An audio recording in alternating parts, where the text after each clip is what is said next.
Hello students, कैसे हैं आप सब।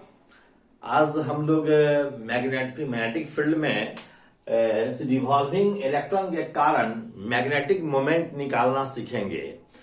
जब इलेक्ट्रॉन किसी ऑर्बिट में मूव कर रहा हो, रिवॉल्व कर रहा हो, और ऐसी स्थिति में करंट कंस्टिट्यूट होगा और करंट के कारण मैग्नेटिक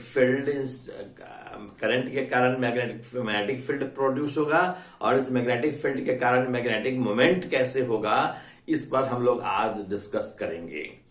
ये बहुत ही इंटरेस्टिंग टॉपिक है और एग्जाम में पूछा जाता है। साथ साथ इस पर प्रॉब्लम्स भी बहुत इंटरेस्टिंग हैं। तो आइए हम लोग शुरू करते हैं। Magnetic field and magnetic moment due to revolving electron. मैं एक फिगर बना रहा हूं। सपोज कीजिए कि इलेक्ट्रॉन इसी सर्कुलर पाथ पर मूव कर रहा है। यह एक सर्कुलर पाथ है। इस सर्कुलर पाथ का सपोज कीजिए कि रेडियस r है और इलेक्ट्रॉन का चार्ज E है। E का वैल्यू है 1.6 into 10 to the power -19 coulomb. यह एक निगेटिव चार्ज मानकर हम चल रहे हैं। तो इलेक्ट्रॉनिक चार्ज E है और यह चार्ज मूव कर रहा है। सपोज कीजिए कि एंटी क्लॉकवाइज डायरेक्शन में यह मूव कर रहा है। तो हमें निकालना है कि इसके कारण करंट कितना होगा और इस करंट के कारण मैग्नेटिक फील्ड कितना होगा, और मैग्नेटिक फील्ड के कारण क्या मैग्नेटिक मोमेंट भी प्रोड्यूस होगा, इसको हम देखते हैं। तो लिखते हैं, consider an electron of mass m या me ले सकते हैं। me mass of electron me हमने ले लिया। Consider an electron of mass me is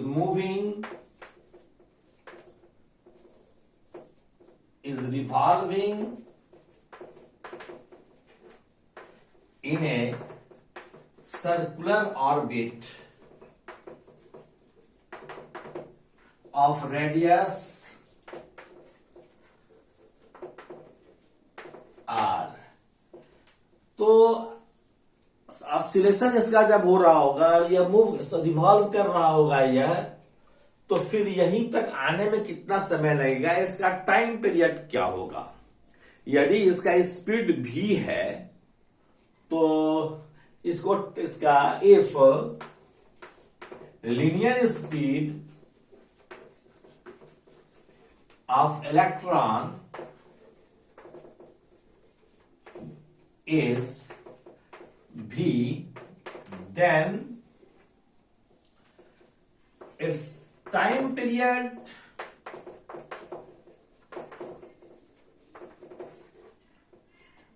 of revolution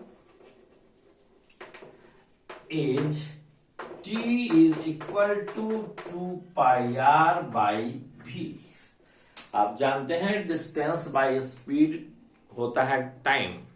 तो एक चक्कर लगा लेता है मतलब कितनी दूरी करता है, 2 पाई आर। v इसका स्पीड है, तो 2 पाई आर बाई v इसका टाइम पीरियड हुआ। कहने का मतलब है कि हर कैपिटल T समय के बाद यह अपने को मोशन को यह पुनरावृत्त करता है, मोशन को दोहराता है। तो हर T समय के बाद यानी हर 2 पाई आर बाई v समय के बाद यह अपने मोशन को दोहराता है। तो अगर इसका फ्रीक्वेंसी निकालना होगा तो फ्रीक्वेंसी क्या हो जाएगा, 1/t, और 1/t लिखेंगे तो v/2 पाई आर हो जाएगा इसका फ्रीक्वेंसी। अब यदि हमको करंट का वैल्यू मालूम करना हो तो what is the current constitute the electric current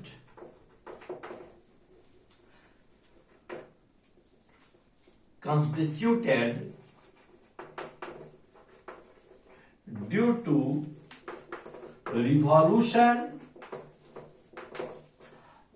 of electron, यह करंट कितना होगा, इज आई बराबर क्या होगा?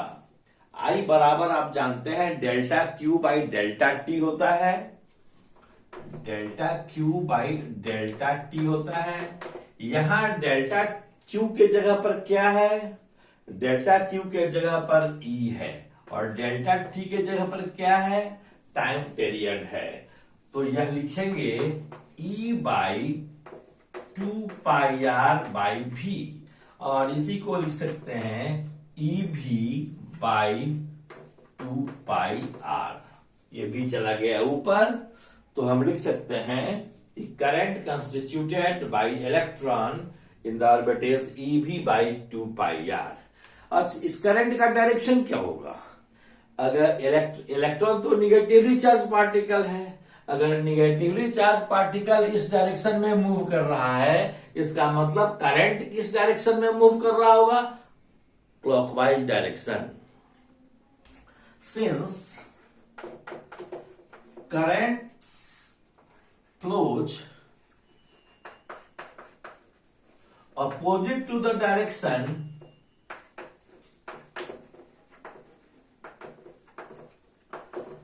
of flow of electron,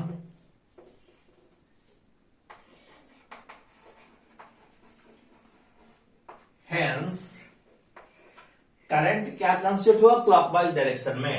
hence current is constituted here in clockwise direction। इस चीज को मैं फिर से दोहरा देता हूं कि सपोज कीजिए कि कोई इलेक्ट्रॉन है जो एंटी क्लॉकवाइज डायरेक्शन में आर रेडियस के सर्कुलर पाथ पर भी स्पीड से मूव कर रहा है। Suppose an electron having charge E is moving on a circular path of radius r with linear speed v, then the time period will be 2πr/v, and so the current constituted in the circuit will be, in the orbit will be I is equal to delta q by delta t is equal to e by t is equal to e by 2πr/v। ये भी ऊपर चला गया, e v by 2πr। This is the current, and what will be the direction of current? The direction of current will be opposite to the movement of electron। तो आप जानते हैं कि कन्वेंशनल करंट इलेक्ट्रॉन के flow करने के direction के opposite direction में होता है। चूंकि हम इलेक्ट्रॉन को हम माने हैं कि इलेक्ट्रॉन मूव कर रहा है एंटी क्लॉकवाइज डायरेक्शन में, इसका मतलब है कि करंट कंस्टिट्यूट हो रहा है क्लॉकवाइज डायरेक्शन में। यही बात मैं बताया हूं अभी। अब मैं इसको मिटाता हूं और फिर आगे बढ़ता हूं।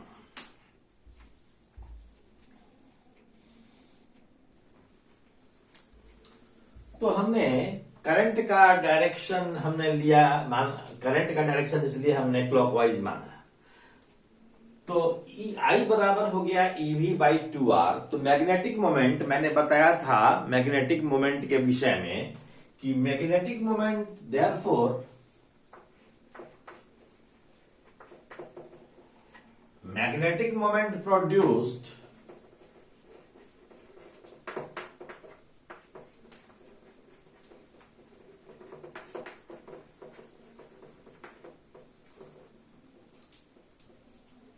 एज, कितना मैग्नेटिक मोमेंट होगा?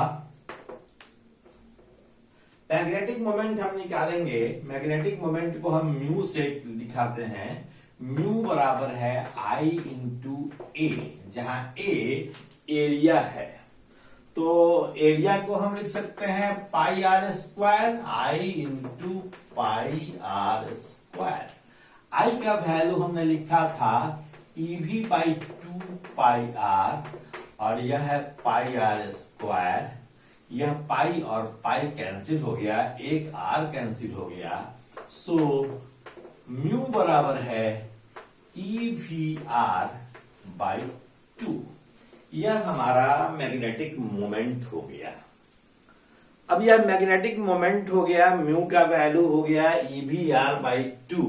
इसको हम अदर फॉर्म में भी लिख सकते हैं, ऑर्बिटल एंगुलर मोमेंटम के टर्म में भी लिख सकते हैं।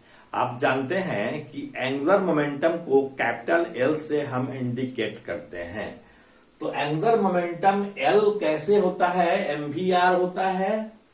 तो हम इसको कैसे लिख सकते हैं, जरा सोचिए कि इसमें यदि हम me से मल्टीप्लाई भी कर दें और डिवाइड भी कर दें तो क्या कोई अंतर पड़ेगा? कोई अंतर नहीं पड़ेगा। तो इसको क्या हम लिख सकते हैं, this is E1/2 mass into E, और इसको हम लिख सकते हैं, यहां E बाई लिखें, E/2 इंटू ME, और यहां लिख सकते हैं ME into V into R। आप जानते हैं कि angular momentum orbital angular momentum जो होता है यह mvr होता है, और इसको कैपिटल L से हम इंडिकेट करते हैं। इसलिए इसको हम लिख सकते हैं कि mu is equal to E/2me into L। यदि इसको हम वेक्टर फॉर्म में लिखना चाहें तो वेक्टर फॉर्म में कैसे लिखेंगे? तो वेक्टर फॉर्म में लिखने के लिए हम क्या करेंगे कि in vector form mu is equal to -E/2me into L। Minus क्यों दिए हैं, -L क्यों दिए हैं? L तो हमने दिया, ऑर्बिटल एंगुलर मोमेंटम का डायरेक्शन क्या होगा, इलेक्ट्रॉन मूव कर रहा है इस डायरेक्शन में, तो इलेक्ट्रॉन का ऑर्बिटल एंगुलर मोमेंटम क्या होगा, यह इस डायरेक्शन में होगा। लेकिन करंट कंस्टिट्यूट इस डायरेक्शन में हो रहा था, तो आईए का डायरेक्शन किधर होगा, आईए का डायरेक्शन अंदर की ओर होगा। तो मैग्नेटिक मोमेंट अंदर की ओर है, जबकि orbital angular momentum of electron बाहर की ओर है। इसलिए दोनों का डायरेक्शन एक दूसरे के अपोजिट होने के कारण हमने यहां निगेटिव साइन लिखा है। हम यहां मैं लिख दे रहा हूं कि negative sign indicates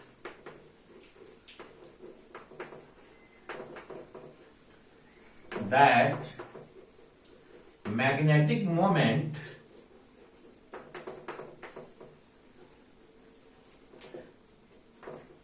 and angular momentum of electron and angular momentum of electron are in opposite directions। ये दोनों अपोजिट डायरेक्शंस में हैं। तो यह तो मैंने मैग्नेटिक मोमेंट निकाल दिया, और मैग्नेटिक मोमेंट का मैंने संबंध स्थापित कर दिया। मैग्नेटिक मोमेंट के और एंगुलर मोमेंटम के बीच हमने एक रिलेशन एस्टेब्लिश कर दिया। इससे एक बात का और भी पता चलता है कि मैग्नेटिक मोमेंट और एंगुलर मोमेंटम का रेशियो E/2me के बराबर होगा। मैंने कहा म्यू और एल का रेशियो, अगर यहां हम देखें कि म्यू बाई एल किसके बराबर होगा, E/2me के बराबर होगा, यानी E/2m के बराबर होगा। E/2m, E सफिक्स में है, ध्यान देंगे, ये m से मल्टीप्लाई नहीं है, ये मास ऑफ इलेक्ट्रॉन को हम me से इंडिकेट किए हैं। तो इस बात को आप ध्यान देंगे, और यही रिलेशन हमको एस्टैब्लिश करना था। अब यदि आपको मैग्नेटिक फील्ड निकालना हो, मैंने टॉपिक में नाम लिखा है कि magnetic field and magnetic moment. Magnetic field कैसे निकलेगा? आपको मैंने बताया था कि कोई सर्कुलर रिंग है, और सर्कुलर रिंग के कारण उसके एक्सिस पर किसी पॉइंट पर अगर मैग्नेटिक फील्ड निकालना होता है, तब हम निकालते हैं μ0 Ni/2a² + x² ⁵ 3/2। और इलेक्ट्रॉन के मूवमेंट के कारण भी एक तरह का सर्कुलर रिंग में करंट का बहना मानते हैं। तो बाहर में न लेकर हम सेंटर पर अगर मालूम करना चाहेंगे तो वहां हम x का वैल्यू क्या दे देंगे, उसी एक्सप्रेशन में x का वैल्यू 0 दे देंगे और तब हमको मैग्नेटिक फील्ड सेंटर पर मिल जाएगा। तो मैग्नेटिक फील्ड सेंटर पर क्या होगा, तो आप इसको मैं यहीं पर अगर दिखाना चाहूं, इसी फिगर में मैं दिखा दे रहा हूं। ये मैग्नेटिक फील्ड अगर निकालना होगा इसके कारण, तो मैग्नेटिक फील्ड क्या होगा, निश्चित रूप से करंट का डायरेक्शन ऐसे होगा तो मैग्नेटिक फील्ड का डायरेक्शन अंदर की ओर होगा। आप जानते हैं, बताया गया है कि B बराबर होता है mu not an I A square by 2 A square plus x square पर पावर 3/2। यह मैग्नेटिक फील्ड होता है किसी एक्सियल पॉइंट पर। इसमें अगर हियर n बराबर है 1 एंड x बराबर अगर 0 पुट कर दें, तब b का वैल्यू क्या हो जाएगा, तब b का वैल्यू हो जाएगा mu not I A square, तो कैंसिल हो जाएगा यहां पर, ए स्क्वायर से ए स्क्वायर पर पावर 3/2 करेंगे, ए क्यूब हो जाएगा, यहाँ ए स्क्वायर है, ए क्यूब का एक 2 ए स्क्वायर कैंसिल हो जाएगा, एक ए बचेगा, तो म्यू नॉट बाई 2a, यह हो जाएगा magnetic field at the centre of the revolving electron. यह हमारा मैग्नेटिक फील्ड हो जाएगा। तो इस तरह से आप मैग्नेटिक फील्ड भी निकाल सकते हैं, मैग्नेटिक मोमेंट भी निकाल सकते हैं। आज बस इतना ही। Thank you very much.